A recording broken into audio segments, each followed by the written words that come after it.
Public bathrooms on Maui have no mirrors. The homeless have no faces. Ooh.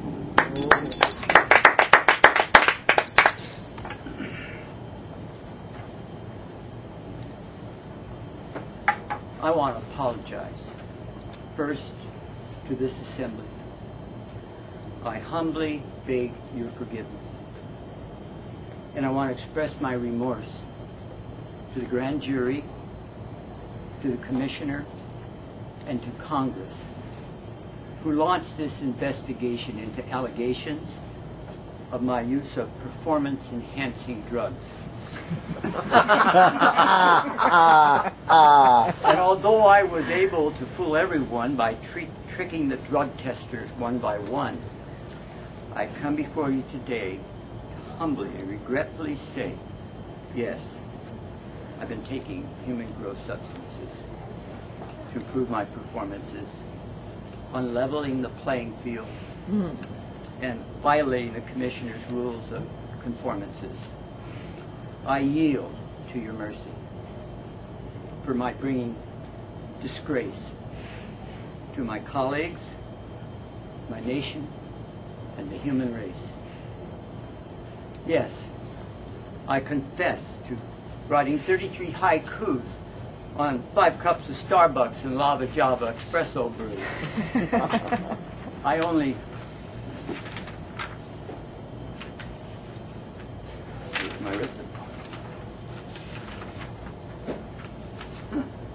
I love this.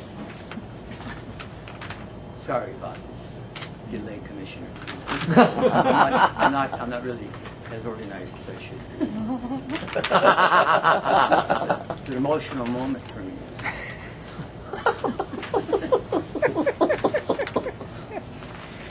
Oh, what do I think? I'm sorry, Congress. Pulling up here. Okay, I have prepared this statement to read, so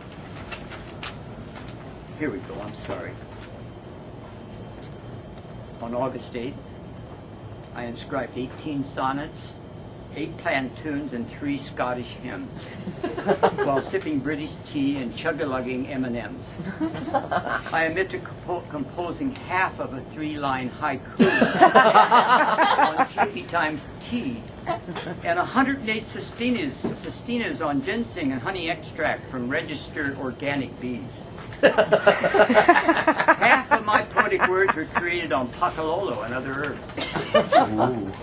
And I admit competing at Maui bookseller poetry slams under the influence of cellist chocolate cake and strawberry jam. No, wait. How can the playing field ever be level or straight?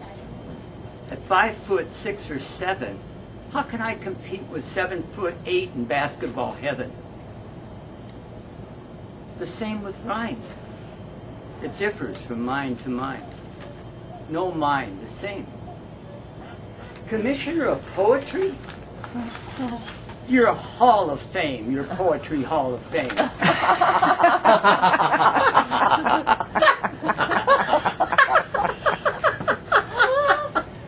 And your asterisk at the end of my name.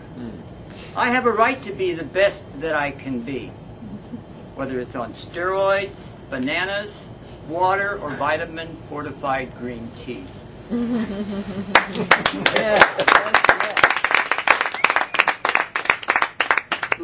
Love is all that is left when all matter is swept away. Because it never changes. Love never changes. Only minds rearrange. Only minds try to mentalize love, categorize it, trivialize it, civilize it, manipulate it, rationalize it, revitalize it, pound it into thought-filled oblivion, and all that remains is love. Nothing exists without a point. There is this point where only you can physically be. And there is my viewpoint, which you can never physically see. I raise this point of contention to point out that the whole point of a constitution is that my points and your points are equal, and that we can point but cannot shoot. Then there are the points between a straight line. Each point knows that the line is not pointless. It is simply points appearing to have solidarity. And I want to pinpoint something else. Can 2 half points make a whole point? Or is this another pointless query? I've kissed ass for points.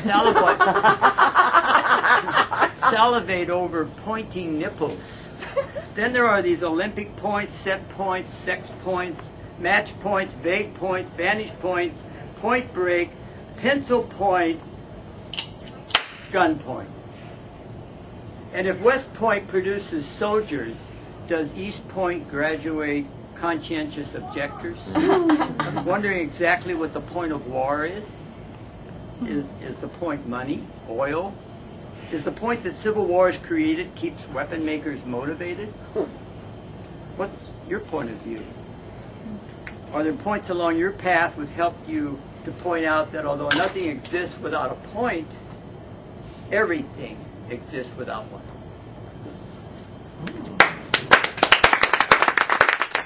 The more that I fail, the more successful I become. Not stuck in the repetition of non-failure. Prescription for failure. Oh, that's a long one. Prescription for failure at the workplace. You might want to take notes on this. Quit your job unless you love it.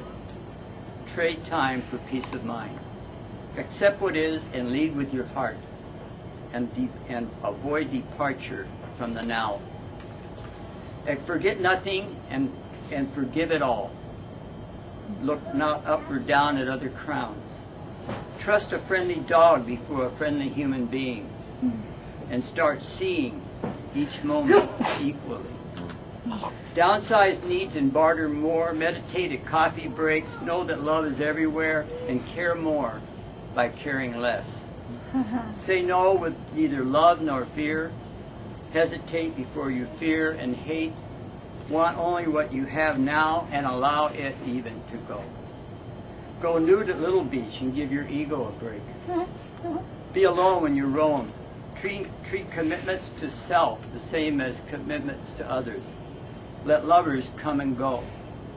Trade your jobs and bosses for partnerships. Let patterns go in order to grow. Live real instead of long, and sing your own song of love. Do this and you are guaranteed to fail at the workplace, but your face will show real traces of smiles.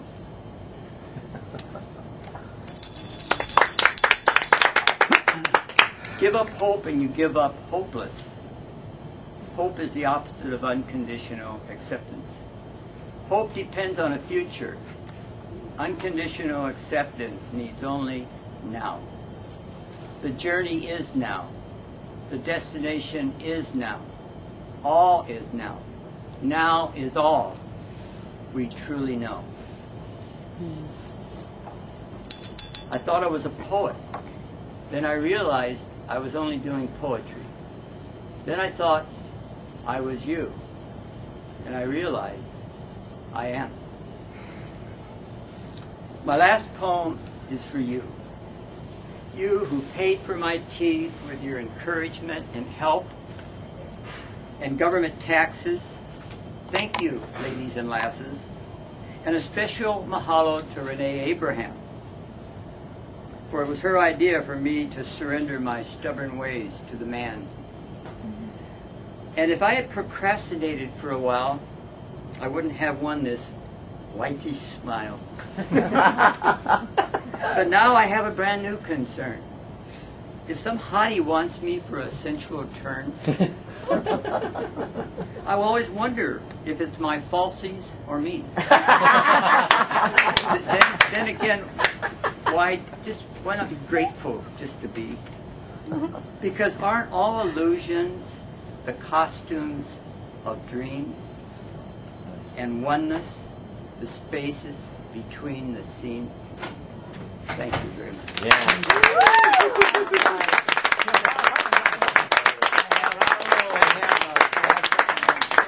I had something I want to do here. So. Protection program. Despite this, he does not keep a low profile.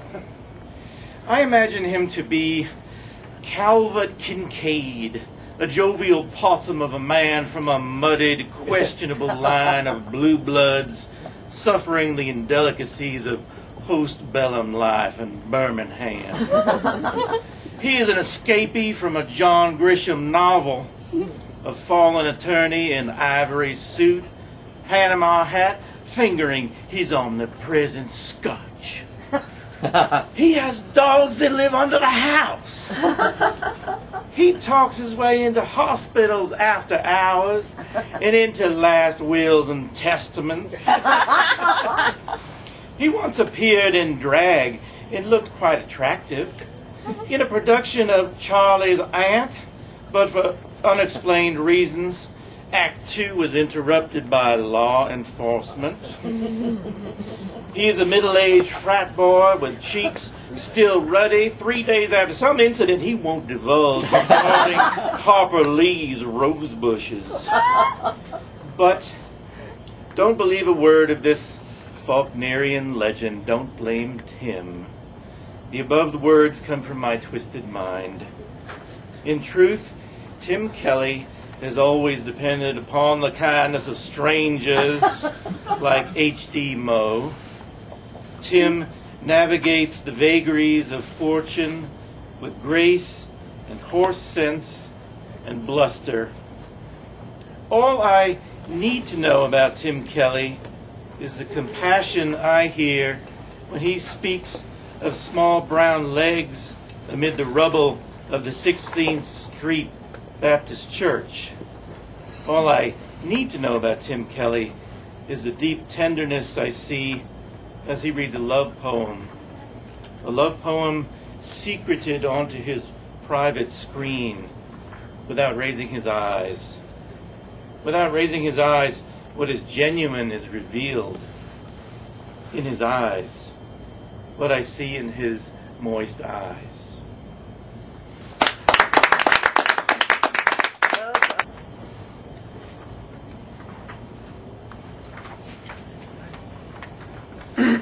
This is called Tropic of Cancer.